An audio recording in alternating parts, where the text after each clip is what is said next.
college basketball fans? Welcome back to another video. Today we are going to start a bracket breakdown, taking a deeper look into each region of the March Madness tournament, just seeing the matchups, seeing the most likely teams to get to the Sweet 16 or get to the Final Four out of each region, and just breaking down each possible matchup. So we're going to do this each region. Each region is going to get their own video, and we're going to start here with the South. So make sure you guys subscribe, be on the lookout for those other regions. Go check out my official March Madness predictions already up on the channel, and a bunch of other March Madness content on here as well.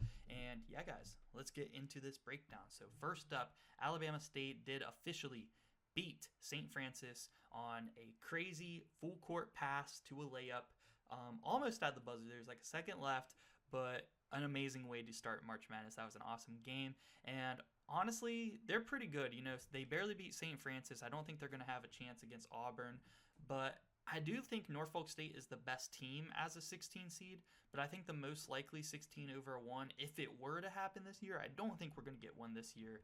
I think it might be Alabama State versus Auburn. I think that it might be the most likely one. I'm not going to pick it. More likely than not, Auburn is coming out of that matchup. They're just so good. Heading into the tournament, losing 3 of their last 5 games is definitely concerning for Auburn. I still think that they can win the national championship, though. They have to play with a chip on their shoulder throughout this entire tournament. Now that people are doubting them, that might be just what Auburn needs. I think Bruce Pearl is an excellent head coach. He's been to the Final Four before as a 5 seed in 2019, so I think that they can definitely get back there. And with a lot of people sleeping on them right now, Bruce Pearl's got to bring that energy to the locker room, and I don't see them losing to the 16.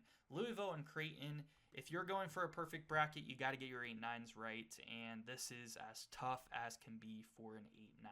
I mean, Louisville looks like 58% of people are picking Louisville, so could this be like a first little bracket buster here in the 8-9 game where possibly Creighton does win? Here they say since 2018, 9 seeds are 16-8 over 8 seeds. That is actually very surprising. You would think it would be closer to 50-50. They're pretty close when it comes to points per game and also opponents' points per game. Versus top 25 teams, they have almost identical records, and their BPI rank is very close. And their conference record, Louisville has a little bit better one, but you know, neither one of them play in very strong conferences. This is as close as a pick-me as you can get in a game, and it's a very tough one.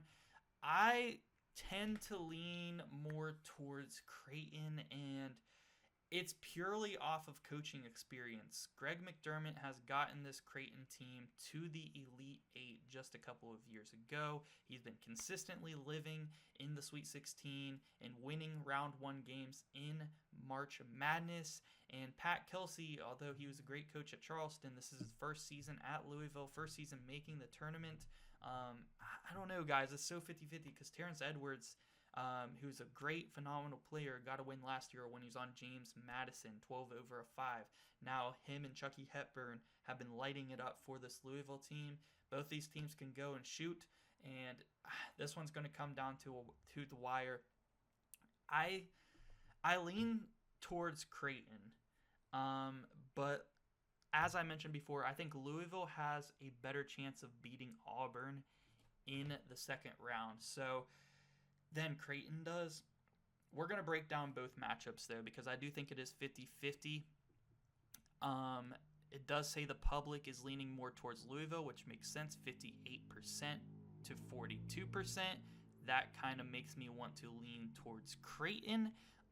Also just coaching reasons, and they have a senior guard in themselves with Stephen Ashworth and a senior center in Ryan Cockburner, who is one of the best anchors in college basketball to have in the paint on defense. But Louisville versus Auburn is very interesting. I'm not sure. I think Auburn's going to play good enough defense to kind of lock them down a little bit. You know, Terrence Edwards likes to get into the paint. Even Chucky Hepburn likes to get into the paint and drive a lot as well. You know, neither one of these are going to take over off pure threes. They're going to get to their spots.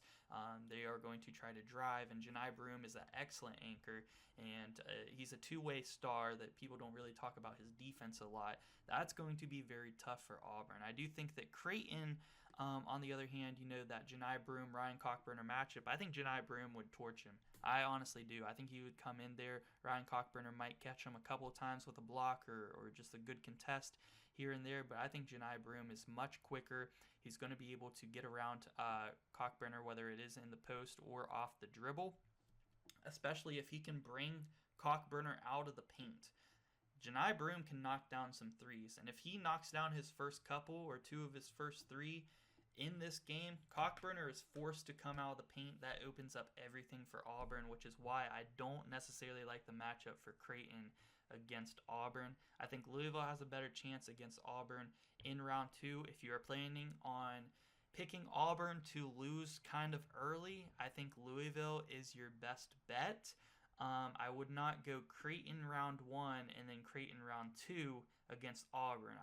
It's possible, and like I said, anything is possible, and I'm very huge on there is no such thing as a bad pick in the March Madness tournament, because we've literally seen Fairleigh Dickinson, who had the average height. They were like number 363rd or whatever it is, dead last in average height per player as a 16 seed in all of Division I, not just in the tournament. In all of Division I, they were the shortest team in the country, and they beat Purdue, who had Zach Edey and were statistically the tallest team in the country. So there is no such thing as a bad pick in March Madness, but breaking this down, I think it is more likely for Louisville to upset Auburn than it is for Creighton, but I do kind of favor Creighton in the first round over Louisville, although it is very 50-50, and either way, not a bad pick whatsoever. So I would go, in my opinion, just breaking this down, I would go Creighton in the first round,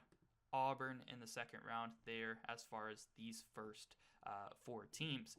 The next 4 teams, let's start breaking them down. Michigan and UC San Diego have been a very popular. We're actually going to look at the statistics of it and see how popular people have been picking it, because I am very interested. 45%. It's more closer to a 50-50 than Creighton and Louisville, which is pretty crazy. They do have Michigan has 61% chance to win.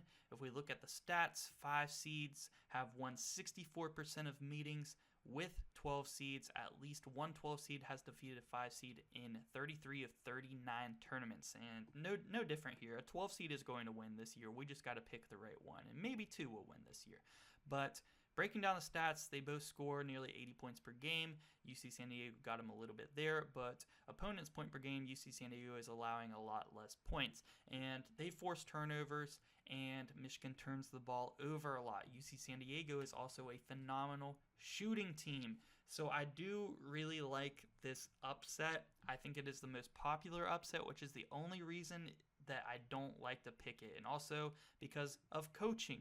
I feel like coaching is very important when picking your bracket, and Dusty May is a phenomenal coach who has been winning close game after close game against quad 1 opponents in the Big Ten. And if UC San Diego wins this game, I think they run away with it early and they don't look back, and Michigan kind of panics and starts to turn the ball over a lot. I could see that happening. If it's a close game, I could see, a UC San Diego buzzer beater. It definitely could happen or something like that. But Michigan is very good at closing out games in the final 2 minutes because they are coached very, very well. They're very disciplined. And just throughout the game, though, they can definitely get a little bit turnover crazy. And if guys like Aniwani, Tate Jones, and Tyler McKee, and Hayden Gray, if these guys are all hitting their threes, going dumb, they're going to be very tough to beat. But it's the size. Vlad Golden, Danny Wolf, the size on this Michigan team is going to be very tough to stop. They're going to have to throw some doubles at Vlad Golden. I actually think the best strategy is do not let Danny Wolf facilitate as the big man, especially on the perimeter. You have to double team him on the perimeter. Make those passes so much harder for him. He can make some crazy passes. You're going to have to live with him making them every once in a while. But I believe if you throw some double teams at him when he's on the perimeter, you're going to force more turnovers than he is going to make a huge play. So I'm going to pick UC San Diego, just picking this bracket. I think it is a very realistic 12/5 this year, even though it is a very popular pick. So I usually try to fade the public whenever it comes to picking the 12/5s. You want to go for a more low-key realistic one. But this one is very realistic, and the more you break down the matchup, the more and more you can see it actually happening. It definitely is very, very possible. There's a reason why it's picked close to 50-50. Next, we got Texas A&M and Yale. We saw Yale beat a 4 seed as a 13 last year in March Madness, and it was against the SEC team, and it was against Purdue. Now they have Texas A&M. They both have 22 wins on the season. Yale is bringing back John Paulkitis, who was going crazy in the tournament last year. Wade Taylor is a senior point guard, along with Zerk Phelps, who is another great guard. Nick Townsend is kind of the guy who replaced Danny Wolf for Yale this season as a big man. He is able to score in the post, but I don't like the matchup for Yale, and I know a lot of people are going to pick this, and it is possible, but just because Texas A&M doesn't shoot the three ball very well, and yes, Wade Taylor is going to make his shots, but he's more of a guy who's going to make 3 threes on 9 attempts. You know what I mean? So he's probably going to have a game like that, but it's probably going to be enough. And here's why: is because I believe Texas A&M is so good at defense and rebounding, and both these coaches are very good. Coach Jones there for Yale has done a phenomenal job getting back to the tournament this year, winning the Ivy League again. Very consistent. He is a great head coach. But Buzz Williams has this team right where he wants them. Between Henry Coleman, Garcia, these guys are good defenders. They're going to get rebounds. I think they're going to out-rebound Yale. Nick Townsend is going to get boxed. And I like Texas A&M a lot in this matchup. So I want to see how much of the public is actually picking Yale. 27%. That's actually less than I thought. I thought about 35 to closer to 40% of people were going to be picking Yale, because I have seen it in quite a few people's brackets. But I do think Texas A&M does get by them here in the first round. And then for possible second round matchups, we're going to go over them all, because the 5 through 13 region, or parts of the region, are very tricky. Literally any pairs of 2 could come out of them. So first, breaking down this UC San Diego Texas A&M matchup, I tend to favor Texas A&M in this one, and that's because yes, UC San Diego can shoot the ball really well, and if they can stay on fire, they'll win this game. And they do force turnovers, but I'm not so sure they're going to force as many turnovers against Texas A&M, because Texas A&M has just as good of a defense, and they can force turnovers as well. And UC San Diego, not the best rebounding team as compared to other teams. So I just think that Texas A&M would get a ton of rebounds, but if UC San Diego is shooting at a very high percentage from, especially behind the arc, I think Texas A&M or UC San Diego could win, but I would favor Texas A&M if it is UC San Diego versus Texas A&M.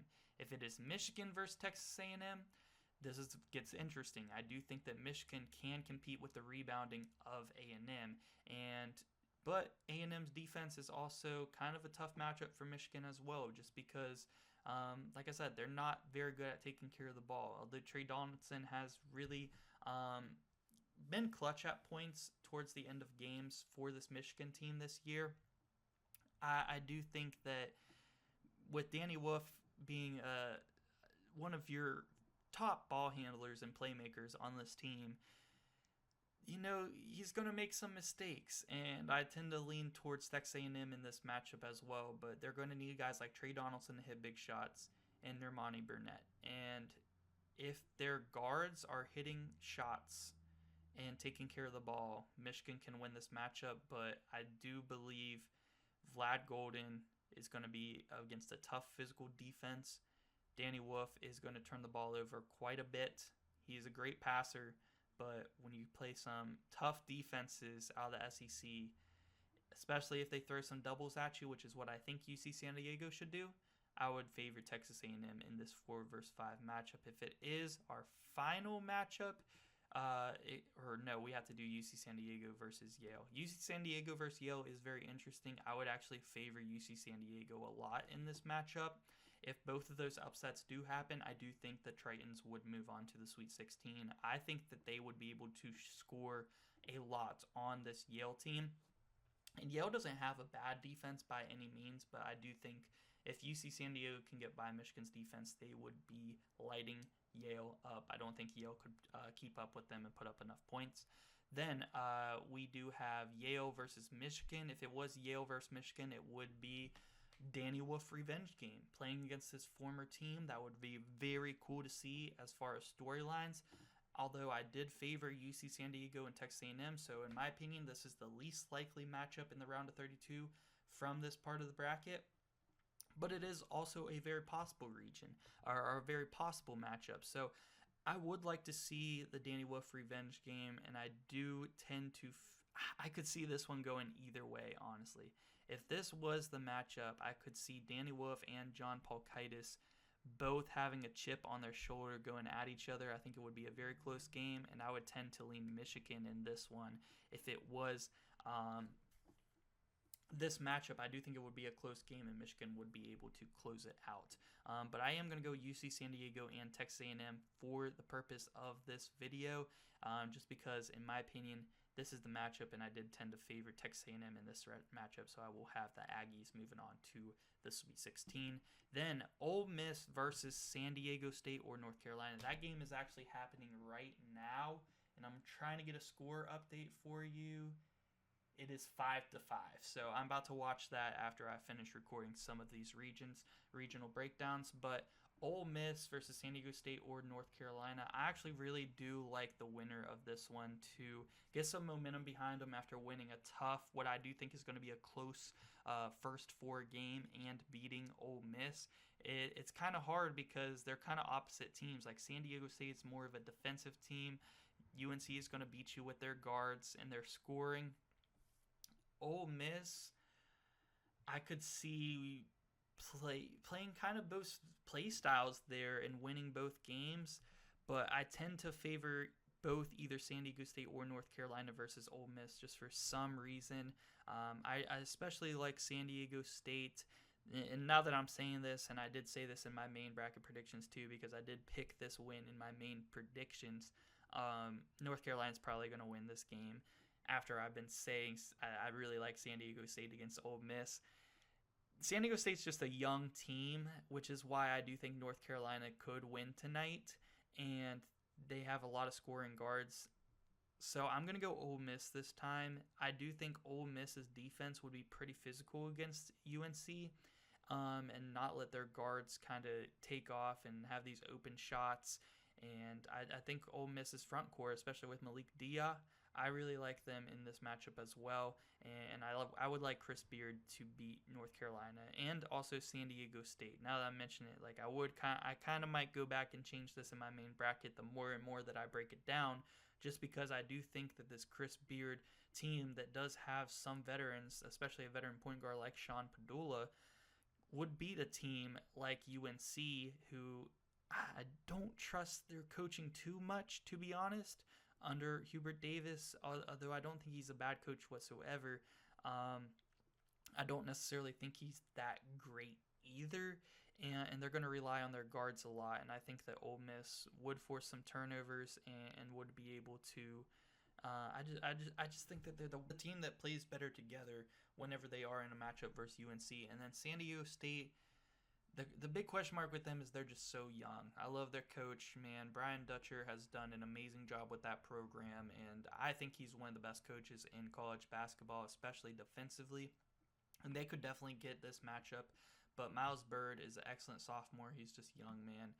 And I tend to favor Ole Miss off of both those matchups. Iowa State and Lipscomb. Let's go ahead and go with Iowa State to preview this first one versus Ole Miss, because I do think it is interesting the more and more I think about it. As you guys probably know, in my main bracket, I did pick Iowa State to go to my Final Four. I still believe they can do that, especially with a good point guard and team in Lipsy. He is going to be there. They won't have Keyshawn Gilbert, but they have two really good shooters in Momcilovic and Curtis Jones, who I think are going to light the tournament on fire. So I do still tend to like Iowa State over an Ole Miss matchup, but I do think it is pretty close. I do think that Ole Miss, there is a path for them to get a nice win, and I do see Lipscomb as kind of a popular 14 over a 3. I do think we are going to get a 14 over a 3 this year. I'm kind of calling it now. I'm not sure if it's going to be this one though, but if I have seen people pick 14 over 3s, it has been this one, and that is mostly because of Keyshawn Gilbert being out. I don't really see it happening. If Lipscomb does win this one, anything can happen on March. They could go on a Cinderella run, but I think against any team, I tend to favor the team over Lipscomb there. I just don't. I don't know if they're that good of a team. They could do it, like I said, there's no such thing as a bad pick in March Madness, but I'm just trying to break down each of these matchups for kind of the most realistic picks for you guys. I still tend to favor Iowa State in this matchup, but Ole Miss's defense could definitely play a role in this one, and Sean Padula could have a massive game, along with Malik Dia matched up with Josh Jefferson. That would be an awesome matchup down low. I would tend to favor Iowa State, though, in that matchup. But I really do think that Iowa State is going to go farther than a lot of people think. I think that I like them to the Sweet 16. If a team were going to beat them, I would say it probably is Ole Miss. Before the Sweet 16, I could definitely see that, but I do think that Iowa State is going to get to the Sweet 16, and they're going to surprise some people, even without Keyshawn Gilbert. I don't think that he is the most important player on their team. I think it's Curtis Jones. Taman Lipsey might be more important just because of the way that, he's the point guard. He controls the game. And Momcilovic has been a huge shot maker for them, and Josh Jefferson's really good too. But I would say Keyshawn Gilbert's probably their third best player. And it's definitely a blow. I don't think that they can win the national championship, but I definitely think they can go further than people think. This matchup right here between Marquette and New Mexico is one of the tougher ones to pick. The 7 versus 10 is always filled with good matchups, and you got two pretty much 20-point per game scorers and 6 assists per game point guards in this matchup, which is just absolutely insane, man. And you can see Marquette's got a lot of L's here. I was actually expecting some more W's, but one against Purdue is their most notable win. And then after that, it's a lot of losses versus some of these top teams. And then you look at New Mexico's. Can I look at New Mexico's? Yes. Okay. Win versus UCLA. They got a lot of wins, man. A lot of wins. Versus VCU, San Diego State, Utah State. Good wins, man. Good wins. I like this New Mexico team a lot. This one, I feel like is more 50-50. And seeing New Mexico only pick 39% of the time is actually surprising. More people have picked UC San Diego in their brackets than New Mexico, which is very telling and makes me want to lean towards New Mexico because I do believe they have the better defense, honestly. It's close. They both are allowing about 70 points per game, but New Mexico, they put up a lot of points, man. And if Donovan Dent is going crazy, drawing fouls, hitting his threes whenever he does take them. He doesn't take a ton, but he hits them when he does take them. And I do think that Marquette's front court is weak. Which is going to allow for Nelly Joseph to have a pretty nice game and also Donovan Dent to drive. It's going to take Marquette and Cam Jones. It's going to take Cam Jones to go pretty dumb in the tournament for them to win this matchup. The more and more I think about it, I like New Mexico in this spot. But I did pick Marquette in my main bracket because I do love Cam Jones a ton, but Donovan Dent is just as special. I'm going to go with the 10 seed in this one. And then Bryant versus Michigan State. Are people picking Bryant? Let's see. Bryant does have an 18-point per game scorer, Raphael Pinzon. Okay, very interesting there. And Earl Timberlake, who's averaging 15 and 8.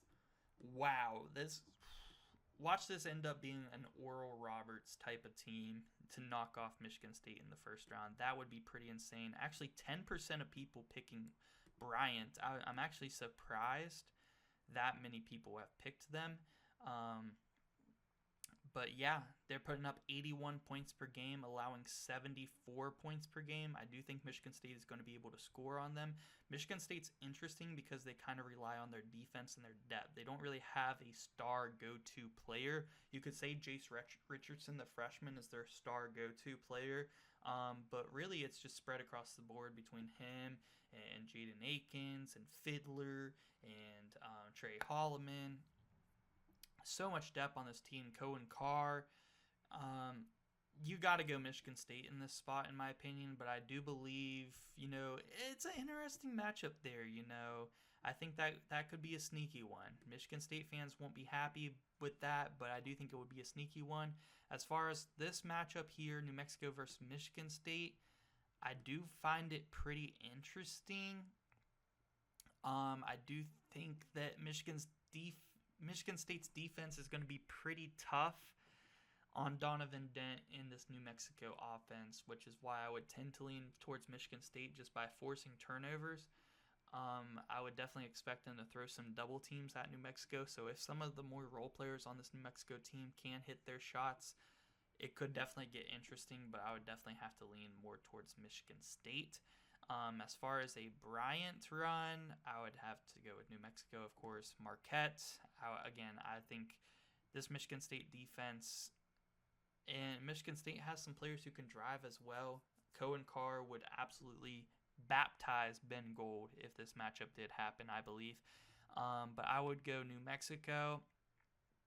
And I do think that I would tend to lean towards Michigan State in this one, but I do think New Mexico is possible. Like I said, if some of the more role players, the wings, can hit their threes, if they are throwing doubles at Donovan Dent, it could definitely be a game, especially if New Mexico isn't turning the ball over. So I'm going to go New Mexico for this official run, just because I want to have a little bit of some upsets in here. But we're going to break down each of the possible matchups in this Sweet 16. So first off, we have Auburn versus Texas A&M, which is the matchup I did decide to go with.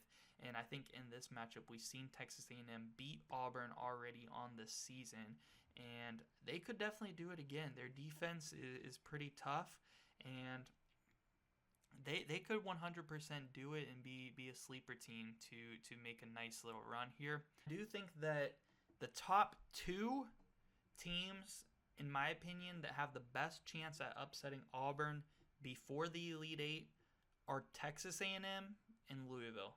I think Texas A&M and Louisville have the best shots at beating Auburn before the Elite Eight, which is why I am going to go with Texas A&M in this matchup right here. And this is just kind of for fun.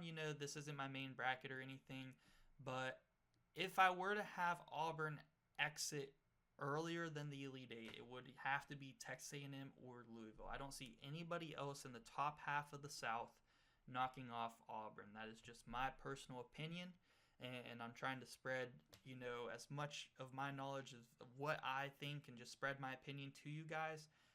If I were to have Auburn lose before the Elite Eight, it would be between Texas A&M and Louisville.